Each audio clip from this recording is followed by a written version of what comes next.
Quaerendo, divulgación científica y cultural. Bienvenidos a Quaerendo, un espacio de radio dedicado al conocimiento y la curiosidad.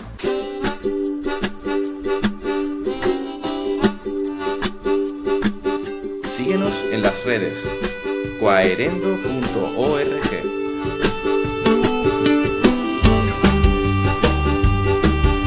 La antena. Me encuentro en el Espacio Cultural Caja Canaria y acabo de ver una exposición que sin duda recomiendo que no se pierdan. Se trata de Georges Méliès, La magia del cine, organizada por la obra social La Caixa de la Fundación Caja Canaria. Y me encuentro además con Álvaro Marcos, director de la Acción Cultural de Caja Canaria. Hola Álvaro. ¿Qué tal? Los carteles promocionales de esta exposición muestran la famosa imagen de la película de Méliès, Viaje a la Luna, en la que se ve pues la cara de la luna con la nave clavada en uno de sus ojos, y es una de las obras más famosas de Méliès, pero sin duda existen numerosas aportaciones de este cineasta al mundo del séptimo arte, no tan conocidas, pero que sin duda fueron muy cruciales en este séptimo arte. ¿Nos podrías contar algunas de sus principales contribuciones a este arte?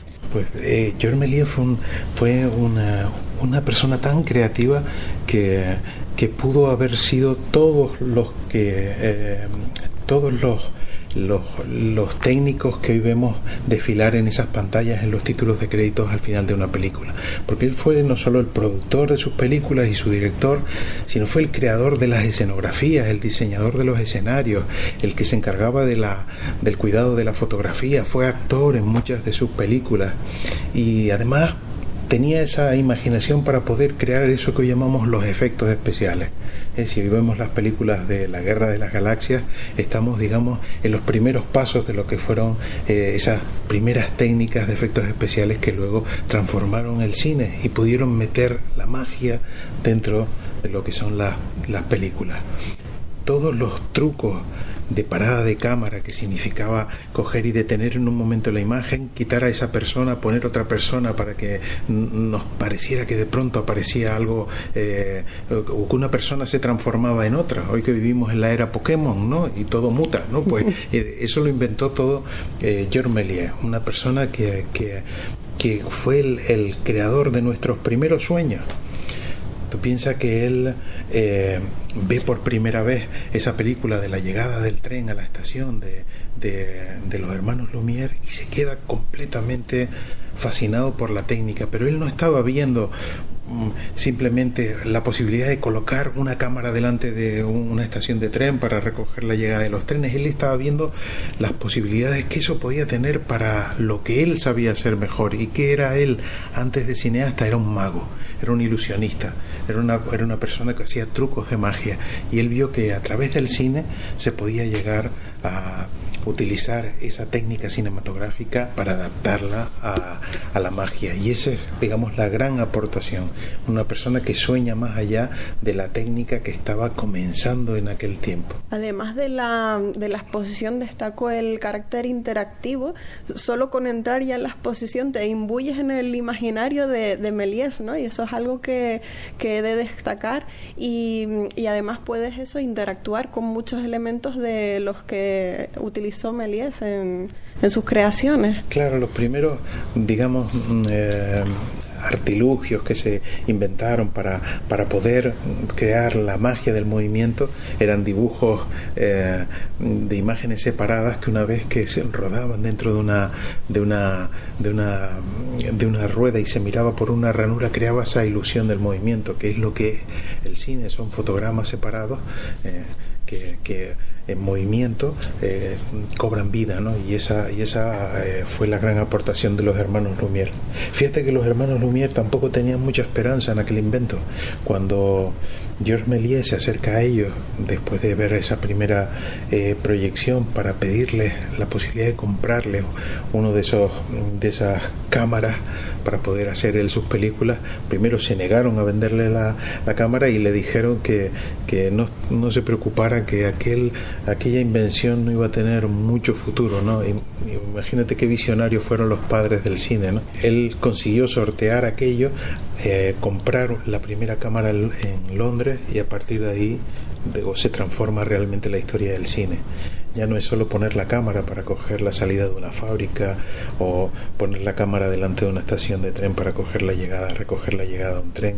Es soñar una historia y contar una historia, una narrativa, un cuento, una fantasía a través de la imagen. Y eso ya nos cambió para siempre. Y de hecho es el padre del cine, como eso que hoy llamamos séptimo arte, como fábrica de sueños, como era su estudio. Su estudio era una fábrica de sueños, ¿no? Imagínate que para colorear las películas en aquel entonces, que todos los negativos eran en blanco y negro, él tenía a trabajadoras, cerca de 50 trabajadoras trabajando en cada copia, porque había que ir coloreando plano a plano, pues si la falda era roja, si el chaleco era amarillo, pero plano a plano, un grupo de trabajadores enormes para ir metiéndole el color a cada una de las imágenes. Era un tiempo en el que todo era manual, nada era digital. Hoy es mucho más fácil, digamos, técnicamente hacer una película. En aquellos tiempos era un trabajo, ¿no?, de cortar con tijeras, ver cómo quedaban planos. Y fue el azar lo que le lleva a él, por ejemplo, a descubrir una de las técnicas que luego forman parte de la técnica cinematográfica. Él estaba rodando una calle y estaba rodando como un camión de bomberos, y de pronto falló la cámara, se quedó atascada y volvió a arrancar cuando estaba pasando otro coche, que era un coche de estos funerarios, ¿no? Entonces, cuando él va a revelar aquello de forma azarosa, lo que ve es un camión de bomberos que de pronto, ¡pam!, de la nada coge y se convierte en un coche fúnebre.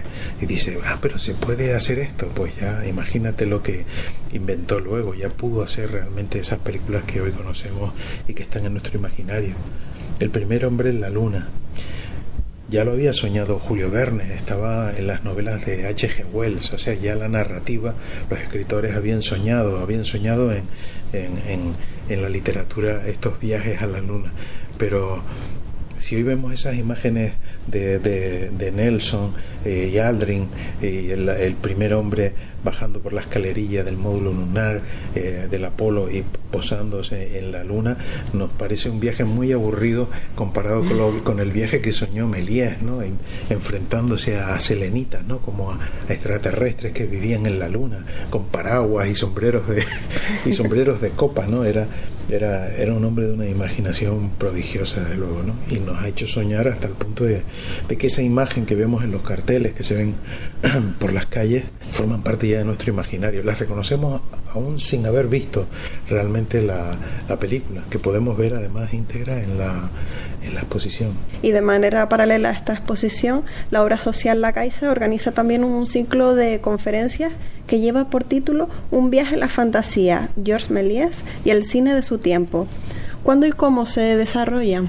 Bueno, vamos a ocupar, digamos, los últimos semanas del mes de septiembre y las primeras de octubre en acercarnos desde distintos ángulos a lo que es la obra de Méliès a través de los especialistas que han abordado y que han tratado su obra. O sea que no es solo hablar de la cultura visual, sino cómo era el cine antes y después de él, y realmente cuál es la influencia de Méliès en lo que es la historia del cine. Nos contaba su comisario, que es además director de la Cinémathèque Française, que son los que guardan, digamos, el archivo de las películas, los que restauran estas películas. Piensa que Méliès llegó a rodar cerca de 500 películas y se conservan realmente muy pocas, ¿no? Porque por desgracia el negocio no fue bien, él tuvo que vender no solo todo su atrezo, los estudios para poder saldar deudas, sino sus películas, pero sus películas no para ser conservadas por otros, sino sus películas para que un fabricante de betún pudiera transformar aquel material en el betún que todos nos ponemos en los zapatos. Él bromeaba al final de su vida, cuando lo volvieron a redescubrir de alguna forma en sus últimos años, y lo entrevistaban los periodistas, dice: si quieren ver hoy mis películas tienen que mirarse a sus zapatos, porque está en el betún con el que ustedes oscurecen la piel del calzado, ¿no? Pero lo que nos contaba este comisario de la Cinematheque es que George Lucas, el autor de la saga La Guerra de las Galaxias, fue a los estudios de la Cinematheque y estaba viendo la primera cámara de Méliès, ¿no? Allí entre las obras entre digamos el archivo que tienen y George Lucas lloró de emoción ante la cámara de ese hombre, porque sabía cuál era el significado. Sin Méliès, desde luego, no hay George Lucas. Sin el primer hombre en la luna no hay ni Han Solo, ni R2P2, ni nada. Es decir, este camino hacia la imaginación en el cine lo abrió este gran cineasta. Sí, sin duda ha sido una figura que marca un antes y un después en el cine. Esta exposición se ha inaugurado en julio y se clausura el 15 de octubre. Hasta ahora, ¿cuáles han sido las impresiones generales del público que ha asistido? El público viene a soñar también, no solo porque pueda interactuar, porque pueda mover rueditas y ver cómo eran aquellas primeras imágenes en movimiento, o las primeras cámaras que se hicieron, que inventó Edison, o poder ver la cámara, el proyector, uno de los proyectores originales de los hermanos Lumière. Eso es, sino que se puede jugar porque estamos en contacto con su archivo, con buena parte de películas que se están proyectando en ese espacio, ¿no? O sea, que es recorrer con la imaginación y seguir los pasos de este hombre, que se cierran con una película de Scorsese que fue La invención de Hugo, que recoge esa vida final de Georges Méliès, recordando con un niño la creación de lo que fue el estudio y ese taller de sueños que él creó, ¿no? Entonces, primero, para todos los públicos. Segundo, los chicos disfrutan un montón porque se invita a jugar, se invita a tocar, ¿no?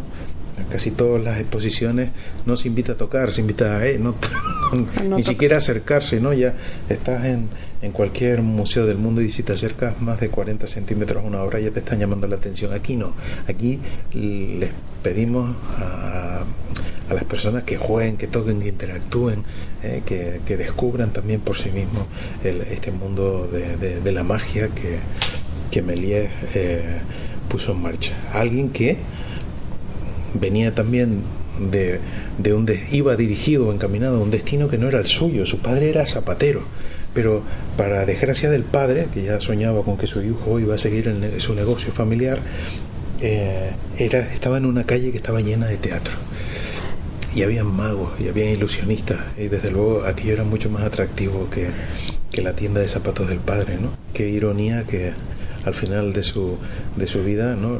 Muchas de sus películas hayan acabado en betón.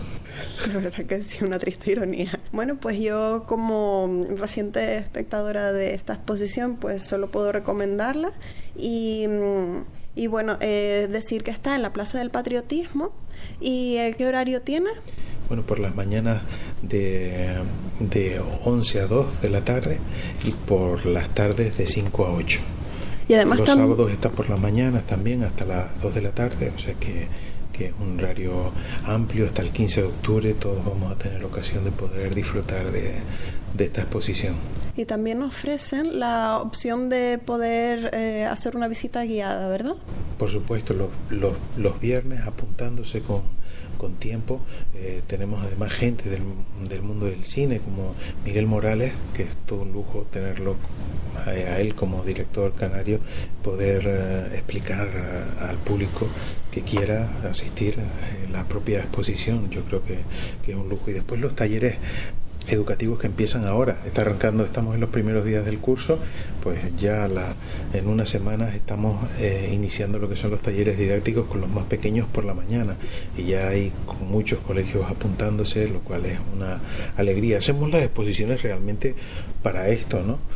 Hacemos las exposiciones para despertar las miradas de los más pequeños, ¿no? Y convertir, digamos, el arte o las exposiciones de arte en una ocasión para descubrir, para conocer más sobre lo que en el fondo somos, ¿no?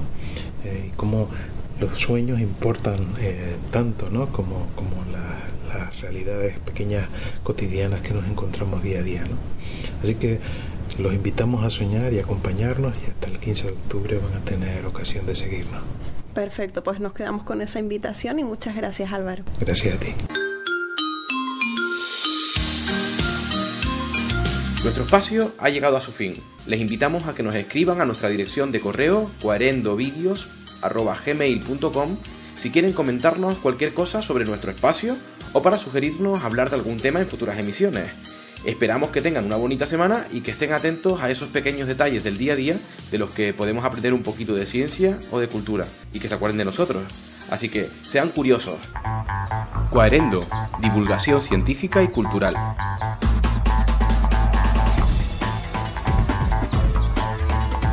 Síguenos en las redes coaerendo.org.